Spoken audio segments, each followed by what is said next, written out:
So as stated before, Landmine Goes Click came out today, and it kind of covers something not terribly unsimilar to the aforementioned I Spit on Your Grave. Now, this is one of those movies for me that it's kind of hard to say I like it. You know what I mean? I'll go on a limb. I like it. I don't mind. I mean, it's there's not a lot of happy to it per se. So like a group of people go and they explore, they're backpacking or some shit like that. Yeah, I believe they're in Georgia, the country. Someone steps on a landmine and cannot fucking, as landmines work, you can't fucking move.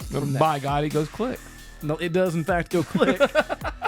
And then someone else comes along who isn't exactly mentally stable, it would not seem, and bad shit goes down. This is a smart film. You watch those movies and you sit there and you're yelling at it like, oh, that's not how that shit works, or this would never fucking happen. Like, I feel like this movie addresses all those issues to you at some point. Well, I will say, please do. It's not a spoiler, but because you see it coming. Like, what's going to happen, you know it's going to happen, you see it coming. But I will say when that is true. When that does happen, that's not really the big deal of the film. Like, that's not really actually what we're leading to. It may not be horror like most people think about it, Yeah. but we've been addressing this situation a lot lately, that the genre's kind of stretched out, and it's big enough to fit these movies that aren't going to fit in other places. There's really no, for a movie that relies on so much, I guess, unspoken story between two characters. Sure. They don't really spend a lot of time setting it up like in the opening part of the movie.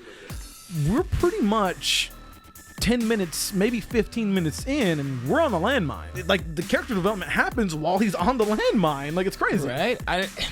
Everyone's, and that's another thing I like about it, is everyone is in shades of gray. People that you think are good, I mean, not really wholesome good. People you think are really bad, really not all the way really bad. Everyone is in this weird state of gray, which I think is truer to life than what we normally get in a horror film. Overall, if you can't tell, overall, I think we both really enjoy this film. Yeah, I mean, it has some very minor sort of budgetary constraint things that come up from time to time, but the story, it's one of those movies, I only gave it a 7 when I reviewed it. It's one of those movies, like, in hindsight, I like it the more I think about it. I don't know if it's going to be a movie for everybody, so again, take that into account. Exactly what I was going to say. This is definitely not going to be for everyone. And you get just a really dark, joyless tale. And that might sound miserable, and maybe it kind of is, but it's one of those movies that I think is better for it. You can get it right now. It is available right now.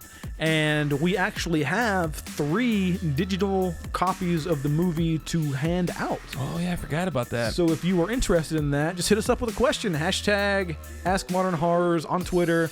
Ask any question. It can be, what'd you have for breakfast? We'll answer that shit. Whatever. That will get you into an entry to win 1 digital copy of 3 digital copies of Landmine Goes Click.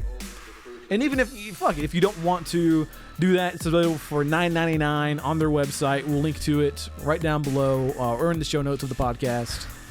Check it out. But go check it out. It's available right now.